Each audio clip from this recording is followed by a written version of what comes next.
Kaixo, egunon? Baita zuri ere.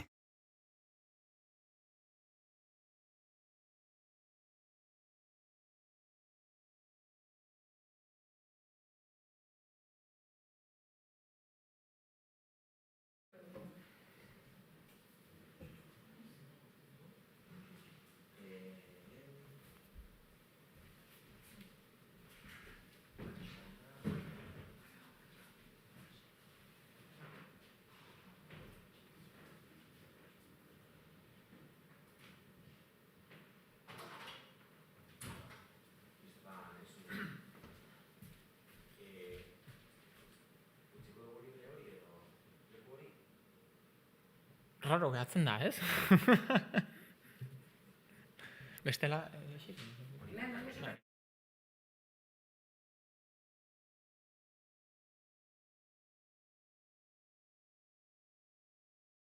Bai, egunon guztioi, eta eskerrik asko deialdiari erantzuteagatik.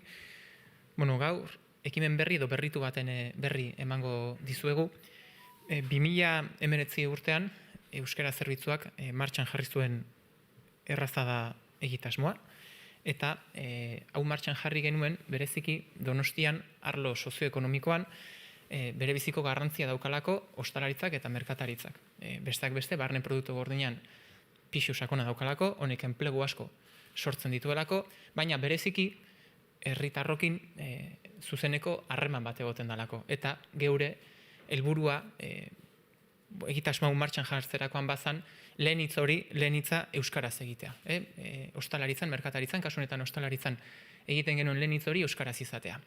Beraz horregatik 2019an martxan jarri genuen errazada egitasmoa, gogoratuko duzu horrelako txarteltxo batzuk atera genituela, eta honen asmoa zen egunean bi hitz, bi adiera, bi esaldi ikastea, zerbitzu on bat euskaraz emateko. Eta, gauzak aurrera joan dira pixkanaka, eta Jaurlaritzarekin batera bururatu zitzaigun, egitasmo ona izango zala Donostitik harago joatea, Euskadi guztira zabaltzea, eta gainera hau formato digitalera pasatzea. Beraz, gaur aurkezten dizueguna da, errazada egitasmoak app bat izango duela mobiletan deskargatzeko. Eta hemen geneukan helburu igualarekin egiten duela salto telefono mugikorretara. Hau da, app honek eskaintzen dizula, egunean bi hitz, bi adiera, bi esaldi ikasteko aukera. Bi helburu dauzka, bata euskara oroar ikasteko hiztegia eskaintzen dizu, unibertsalak izan daitezken hitzak eta esaldiak, baina honen helburua hau jaio zanez ostalaritza eta merkataritzara bideratuta, badauka hiztegi espezifiko bat sektore horretara bideratuta. Hau da, sektore horietan, jardun horietan egoten diren ohikoak diren esaldiak ikasteko aukera ematen du ere. Hala ere, persona orori zabalduta dagoen aplikazioa da. Edonork jaitsi dezake bere mugikorrean, izena eman, eta erraz erabili dezake. Uste dugu, politika linguistikoan ere pixkanaka saltoak eman behar ditugula, arriskatu behar ditugula. Euskara uniberso oso bada, baina esparru digitala ere beste uniberso handi bada, eta euskarak ere hor presentzia izatea, jakina, interesgarri eruditzen zitzaigun. Eta horregatik, gaur daukagu hemen Mirendo Baran, eta berak ere pentsatzen dut zer esana edukiko duela honen inguruan, beraz, berari pasako diotiza. Ez nahi duzunen, Mirari. Egunon guztioi, eskerrik asko gaur Donostira gonbidatzearren, eta, benetan pozgarria, ez da? Erraza da, aplikazioaren aurkezpen ofiziala gaur, eta, zein da, Eusko Jaurlaritzaren helburu nagusia da, ikusita ezagutza datuak zeintzuk diren, estres linguistikorik gabeko eremuak irabaztea egunero, ez da? Eta horretarako, ostalaritza, merkataritza, ez da, gure aisialdia eta egiten dugun, eta erosketak egiten ditugun lekua, guretzako estrategikoa da. Ezagutza, Euskadiri dagokionez, hor ikusten da ahuldadea daukagula, ezagutzaren inguruan.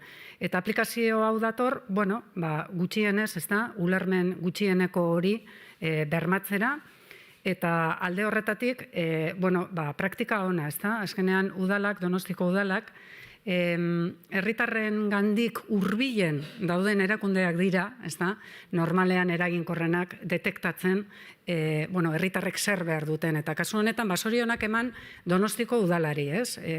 Jonek esan du, ez? Hasi zirelaia, paperean, errazadarekin, iztegitxo hori, eguneroko esaldiak eta, bai jendeari, ostalaritza eta merkataritzako sektoreari erraztearren, zerbitzu hori ematen.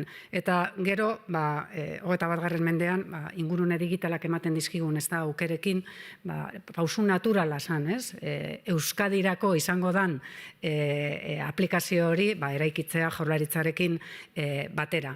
Eta hori da egin nahi duguna Jaurlaritzatik, ez da? Donostian ondo pilotatuta dagoen kontu bat, paperetik ingurune digitalera eta salto egin, eta mugikorrean, mundu guztiak zelan nahi duen mugikorretan eta gauzak erraz erabili, zabaldu.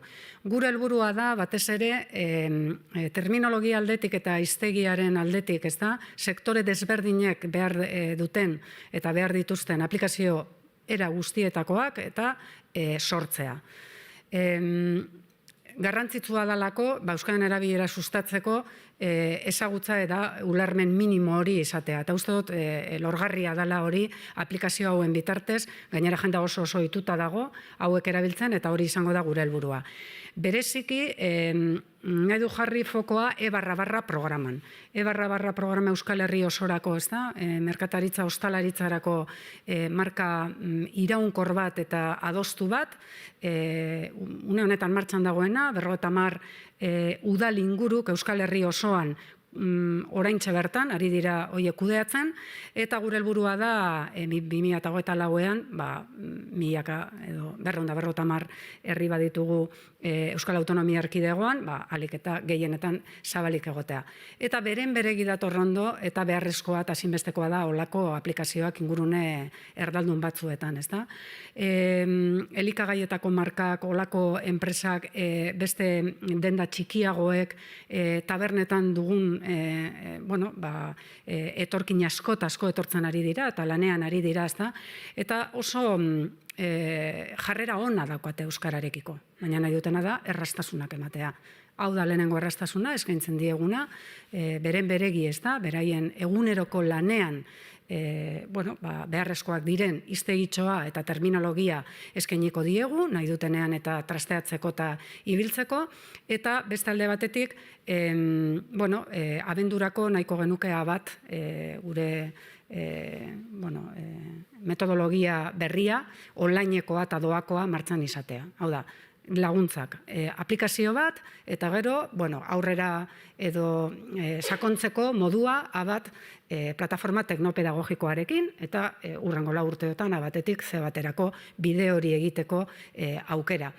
Hori da bidea, jarrera ona da, jendeak behar duena da erraztasunak eman, gaur egungo munduak eskatzen duena da euskaltegietara joateko modurik ez badago gu joan behar gara, herritarren gana, eta ikusita zein dan, ez da, ostalaritzan eta daukagun langilegoaren ezaugarriak beharrezko aplikazioak dira. Beraz, zoriondu Donostiko udalak eta azkenean Jaurlaritza horretarako dago, ez da? Tokian, agertzen diren beharrizanak eta garatzeko eta zabaltzeko, piloto onak direnak eta praktika onak direnak zabaltzeko Euskadi osoan.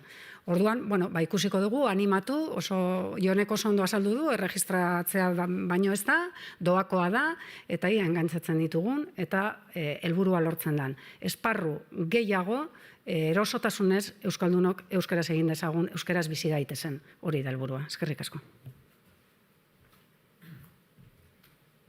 Zana, azaldu beharreko, ez dakite galdera zalantzarik daukazuen, gaztelaniaz behar dezuen ere.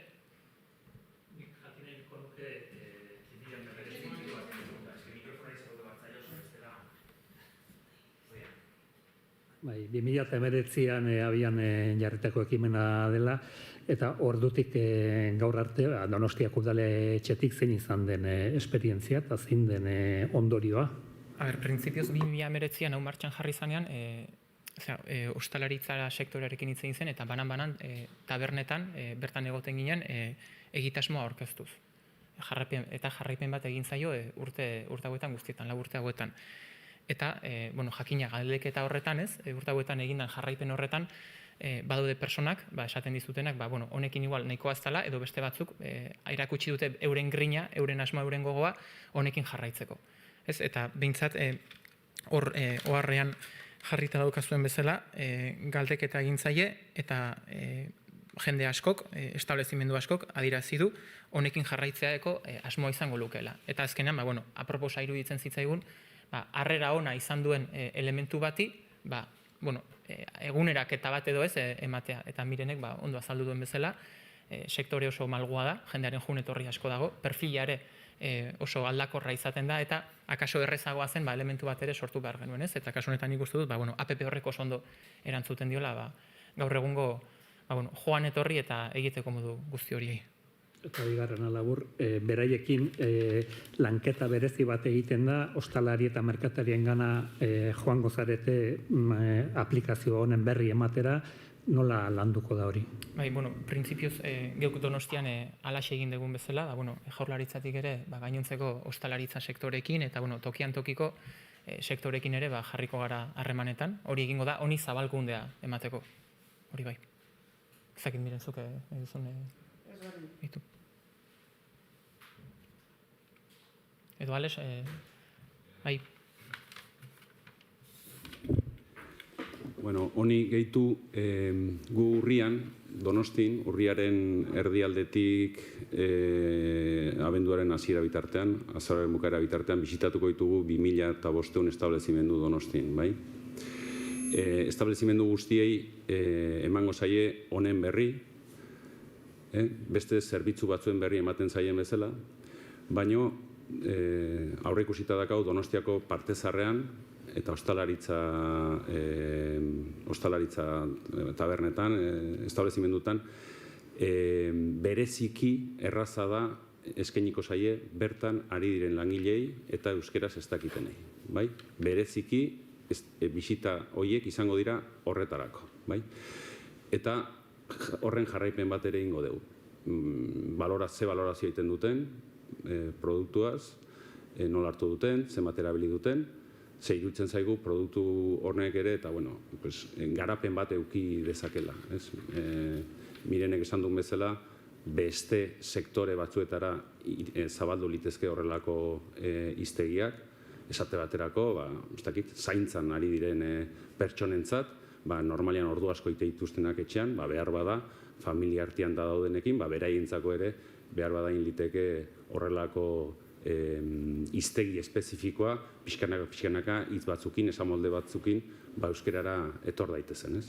Baina iruditzen zaigu, lehenengo urratsa dela, horrelako jarraipen zorrotzak egitea ere dagokigula, produktua hobetzen juteko eta ikusteko utxuneak baldin baditu ze utxune dauzkan eta nola egin dezakegun aurrera. Orain arte zuk esan duzun bezala, Donostian hitz horiek eta hiztegi hori erabili genuenean, oso harrera ona izan genuen langileen aldetik, askotan, edo batzutan behintzat, ez dutelako euskeraren berri ere eta inor ez zitzaielako jun, igual beraien gana, beraik etzian inguratu ere euskerara ez, baina, asko eskertzen zuten norbait jutea produktu batekin eta euskeraz ikasteko behintzat gauza batzuk, hitz batzuk izatea, ez? Eta nik uste dut asko baloratzen zutela, jarrera ona eukitzen zutela, orduan, ikusiko dugu zer ematen duen honek. Hor datu zehatza da 180, establezimenduen 180 esan du baietz jarraituko lukela.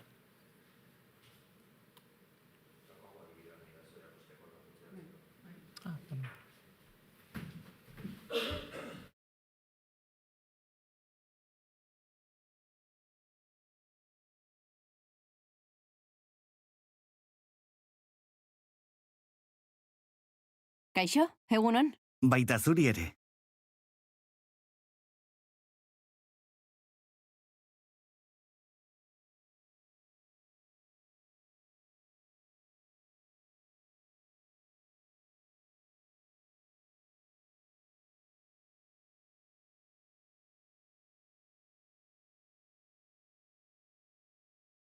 Kaixo, egunon?